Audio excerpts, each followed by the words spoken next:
We're very happy to have with us today a remarkable acoustic bassist based in Toledo, Ohio. I want to welcome Norman Damschroder to the podcast. Aside from being a wonderful musician, he's also a professor of jazz bass in Toledo. So, Professor Damschroder as well. So, thanks for coming on. Hey, thanks for having me, Abe. Beautiful. So, you're a professor. I mentioned that. The first thing I wanted to, ask you, because I'm sure you impart a lot of wisdom onto your students, try to help them out, that sort of thing. And I'm sure you received some advice early on in your career. Has there ever been a piece of advice that someone gave you that, maybe you chose to redefine it or maybe ignore, but it also helped you out tremendously? Wow, there's lots of those. I mean, there have been so many moments where some professional musician or even a prof who said something where I'd go, yeah, whatever. And then later on, as always, it comes up and I go, oh, yeah, I guess I should have done that. I should have listened to that.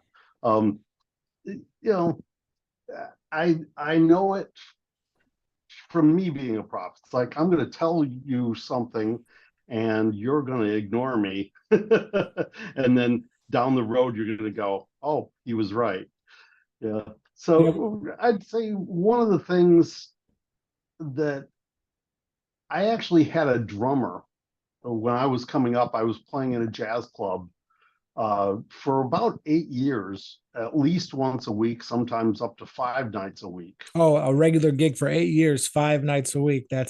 Yeah. That's a blessing, And right? yeah, it was great. And it was with an older piano player who would, if he'd kind of do you know this tune? No, you will now. And they start playing and you're going to learn it. But I had this drummer who was he'd be rather annoyed with, young bass players because, our time isn't great and we are playing in two when we should be playing in four. And, so at one point, and he'd commonly be swearing at me on stage. It's like it's in two. Like, so one night we get off the stage and he goes, "Don't take it personally unless it makes you play better." No, it So makes total sense. I mean, he was just trying to, I guess, just help you out exactly, overall, right? exactly, and he certainly did. And I didn't quite appreciate it as much then as I probably do now. Same thing with learning tunes on the bandstand. I mean, that's like seems like a lost thing now. Everyone has, iReal Pro and they have real books. And, you back then it was you brought a book out and they'd say, put that away. Yeah. Times have certainly Yeah. changed with all the technology Yeah. these days. Yeah. And I like it when I will have students learn in that way. Let's learn this tune. Can you sing this melody? Okay, let's learn it on the bass by singing it rather than by reading the notes. See what you can do with that. Right, just using your ears instead of Exactly. looking with your eyes. And you mentioned like that this was you know quite a number of years ago, and I also wanted to ask you too because you've played with so many people. Like, let's just say that you can time travel and go to any time, any year. I was curious if you had your own band with anyone you wanted, who would be in the band, where would you play for one night only? Did anyone come to mind? Wow. Well, honestly, a couple of the greatest I for me, a couple of the greatest gigs I've ever played were here at the university with David Hazeltine and then with Alan Broadbent. They're just wonderful players that I had the pleasure of getting to work with. Sure, sure. So that those were really, so to work with either of those guys again would be fantastic. But let's say you can go back to the 1960s and when Oh, you're no. 1950s. Anyone? Oh, geez. To work with somebody like Red Garland Yeah, or uh a guitar player like Grant Green or actually Jim Hall would be so much fun to work with. The guy had such a font of ideas, and he never seemed to repeat himself. Yeah, and he played with so much space too, which was yeah, almost like it's almost a lost art these days. But it is hard yeah, to play with space as well. yeah, And yeah. you do a lot of gigs, and I wanted to also ask you about when you're working as a professional musician. Um, do you have any superstitions or maybe pre-performance rituals that come up, or do you need to practice a Well, certain amount of time? Like, because I know for yeah, me, I have to like stretch out my fingers a certain for at least yes, 30 seconds each. So, do you have anything like that before you hit the bandstand? yeah, I do. Partially because I've had some arm trouble. I've had some tennis elbow. I've had some overuse in the left arm. I mean, bass is pretty physical. Very So physical. I do a lot of stretches. I do a lot of stretches in general. Recently, one of my jobs here at the University of Toledo is I'm the conductor of the orchestra. So we just did like Mahler Adagietto, which is painfully slow, beautiful, but I'm like noticing, oh man, my shoulders are starting to hurt. This is so I've been doing workout with weights on my shoulders. And again, even there, I'm stretching just to make sure my tendons are warmed up. I'm not, overdoing it. Yeah. And And it is hard too even because we we might sometimes tense up when we play or get, yeah, so oh it yeah, is something we have to kind of be conscious about, I guess. yeah. And when I first get on the bandstand, most everybody calls something that's pretty easy, common, let's be relaxed, and that's great. But on those rare occasions where somebody says, well, let's play, you know, Cherokee, 1, 2, 1, 2, 3. Are you out of your mind? Please, Yeah, no, please it let's takes a warm up. second to warm up. I totally get it. Yeah. And I Oh yeah. I definitely happen to agree with you as well. Yeah. And then other rituals, I mean, I'm always like listening to stuff. So I don't have anything particular for gigs where I'm listening to anything specific. When I conduct, I do have a weird ritual that I listen to Led Zeppelin's The Ocean before I go out on stage. Oh, I love it. It's just a weird little thing I do. No, that's the type of stuff I want to know. And I've had the chance to work with you, and Yeah. it was wonderful. And you get hired quite a bit as a sideman. What do you think it is about your playing or your personality that says, oh, I'm going to call Norman for this gig? What do you think makes you stand out, that people you know give you hear your phone ringing? Well, musically, it's that I know a lot of tunes. And my old teachers were always like, you got to learn tunes, you got to learn tunes, you got to know tunes. And I actually know a lot of tunes, and I'm able to do them in odd keys when I've forgotten the original keys to so many standards because I've worked with so many singers. And I just know how they go. So that's one thing. I think I trying to be somewhat modest here. I think my time is actually pretty good. And those are the things that you really need to be a working bass player. other than that, this was a discussion actually for a class here from our guitar teacher who runs the sort of all performance lab. He basically had to tell all these kids, hey, you have to be a likable person and Mhm. a nice person if you want to work, whether it's in as a teacher, as a performer. And I think he may have even flat out said, you can't be an asshole. He's right. I think he's totally right. Yeah, it's definitely if you're going to be copying an attitude, nobody wants to work with that. Yeah, I think sometimes people forget that, when because when we want to play, we want to be in a good headspace. We want to have positive Right. energy and stuff.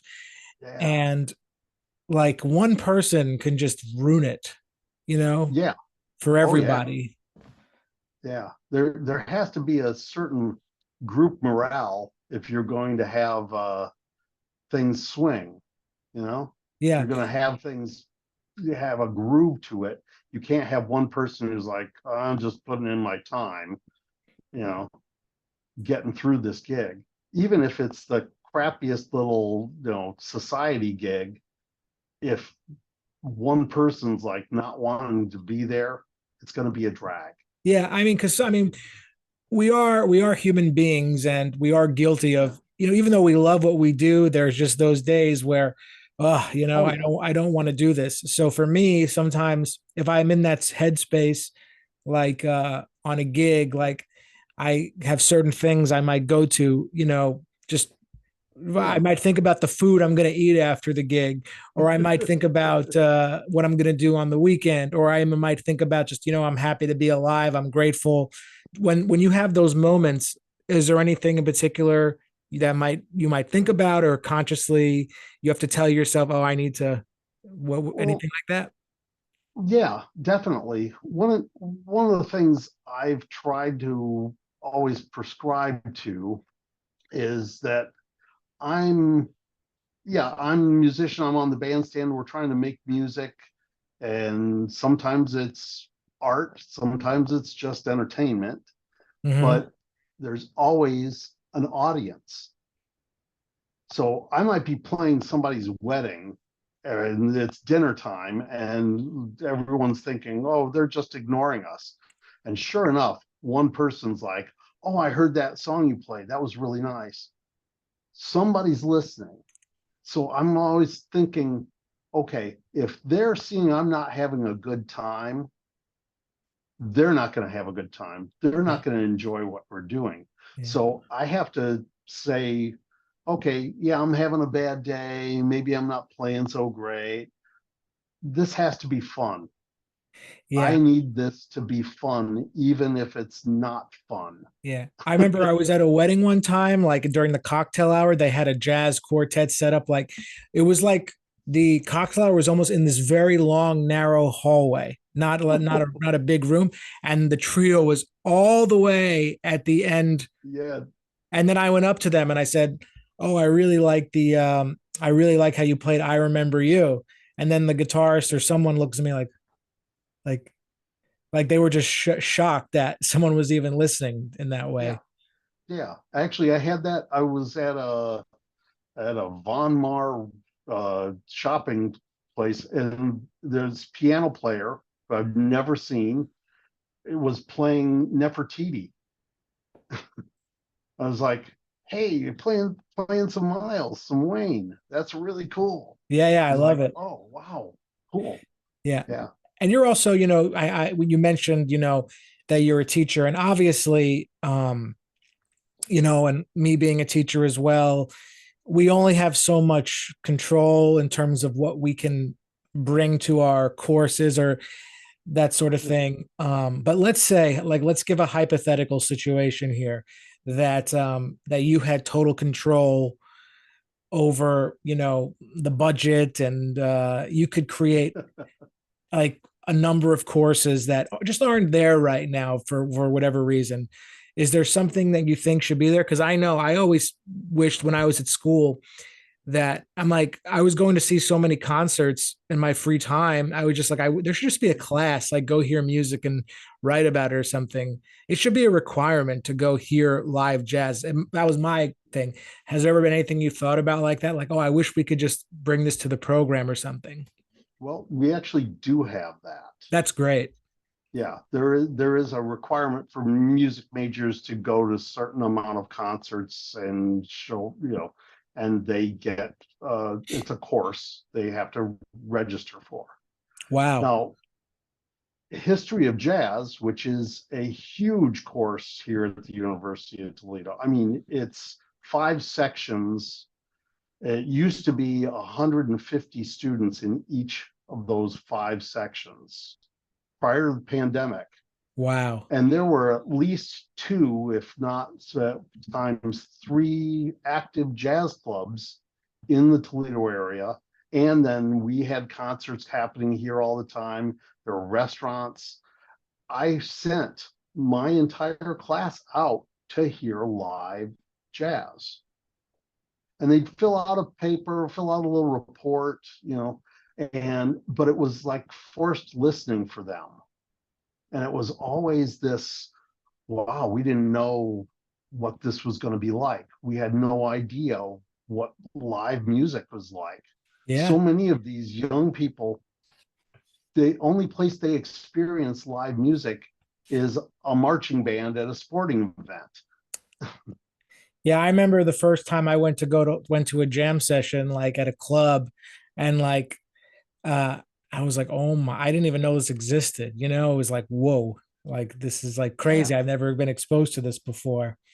Um and Yeah. I one other thing I wanted to ask you was we all take inspiration from a number of places, even if it's from our spouses or family. What's has there ever been any experiences for you, non-musical, that directly inspire the art you make playing the bass, unrelated to music in its entirety?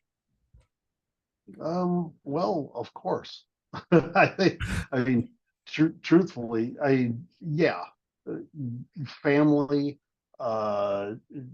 just uh, pets actually are Your very pets? inspirational to me. Yeah, like my present dog is very, very inspirational to me in many ways.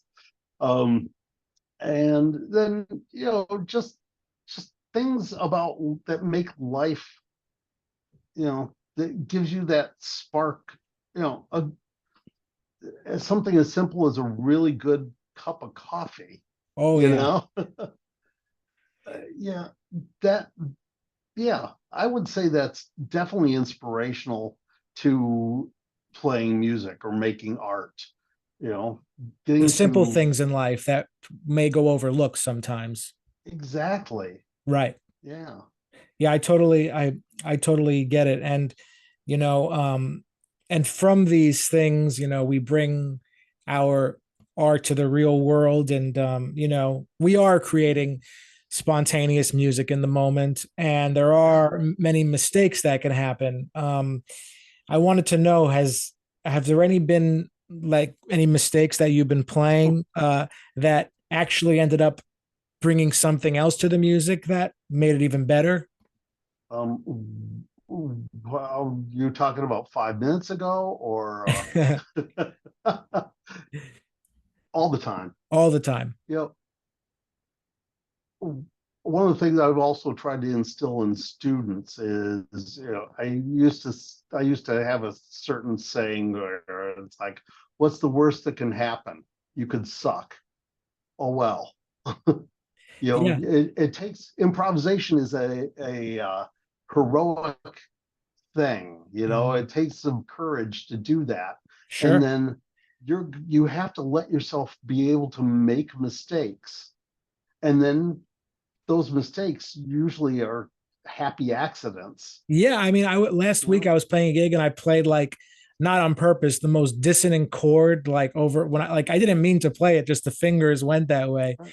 And I'm like, okay, well Oh, then I have to play another dissonant chord after this to make it sound like, but it ended up yeah. being so much fun. exactly. And sometimes, yeah, I make mistakes and I go, oh, that was pretty bad. But sometimes it's a total, wow, I'm going to repeat that.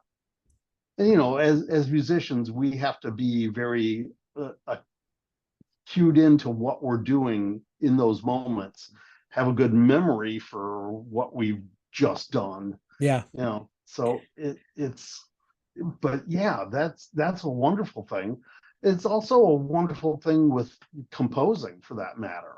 Hmm. I mean, you'll have little things where you're working on something and you'll hit something, go, wait a minute, I like that. Yeah, no, that's beautiful. So you do compose music, Yeah. and is there anything you've ever written like that just poured out of you, like you don't know where it came from? Oh yeah. Hmm. Yeah.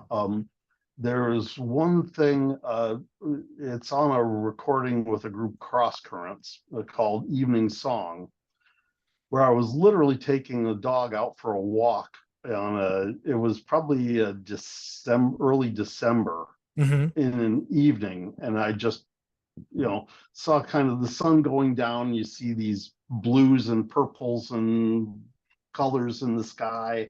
And this melody just popped into my head. Yeah. And then it was an immediate write it down, write it down, get it down. And then the chords just came really very quickly. And that doesn't happen too often for me. Now, a basic theme for something, that happens pretty often. Hmm. But to have an entire piece just boom, not that's probably one of the few times it worked out that way. So I love it. I mean, these things. I mean, I get we're always listening, whether or not we like it or not. Just like we're always seeing when our eyes are on it, and it's beautiful. yeah. I love it. I also wanted to ask you too. Um, you know, the music that we know you play, you're predominantly a jazz musician. Yeah. What do you think the hardest emotion to convey is in jazz? Because like if instrumental jazz, I'm curious because Yeah. I've always thought like this is a I'm playing all this instrumental music and stuff like, and it sounds, I'm like I wanted to, joy is one thing, but I'm like I've always thought that like you know a struggle is, the suffering can be kind of hard to convey. Do you have anything you think might be super Oh, difficult? yeah. Oh, yeah, definitely. I think joy, if you're a joyful person, joy is pretty easy, Yeah, joy right? is easy. Joy is easy. Anger might be a little bit more difficult. The idea of struggle, yeah, I could see that.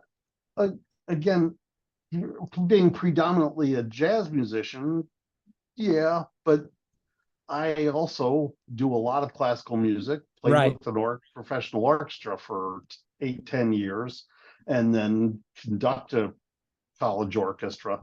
I see lots of that struggle in those different musics Yeah. and joy. And so some of that maybe cues me into some of those ideas, Right. you know, Yeah. No, I love it. but And yeah, I would think that's yeah, the idea of struggle or even anger might be really hard to do.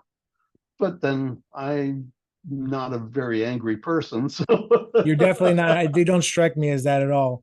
Um, and this has been a beautiful conversation. I wanted to ask you one more thing before we finish up. You have such a knowledge of scales and modes. Do you have a favorite scale or a certain key you just absolutely love? you know, I actually have this weird love of the key of G. All right, I like that. G sounds very Yeah, happy to me. yeah. I don't get to play in G too often, but yeah, I like things like Out of Nowhere. I Mhm. think that's commonly done in G. Yes, And yes. yeah, I do. I kind of like that key. It's just something different, you Yeah. know. I And love I it. like it the few times I've gotten to play with jazz like string players, like violinists. Like Stefan Grappelli did rhythm changes in G That seems because like it's difficult, right? that's I think it's very cool, very Yeah, fun. You know, totally. I played with Keith Berry, violist from LA, Hmm. and yeah, he do stuff in G, you know, because that's a great violin key, you know. Yeah, it's good for guitar, and we have the open string also, Yeah, but yeah. yeah, Norman, I mean, thank you so much for doing this. And we will I'm sure we'll reconnect musically next I hope time I'm so. there. We had a ton of fun playing together. Yeah, we And did. and thanks for being here. Thank you, Abe. My I'll pleasure. talk to you soon. Talk to you soon. Thanks.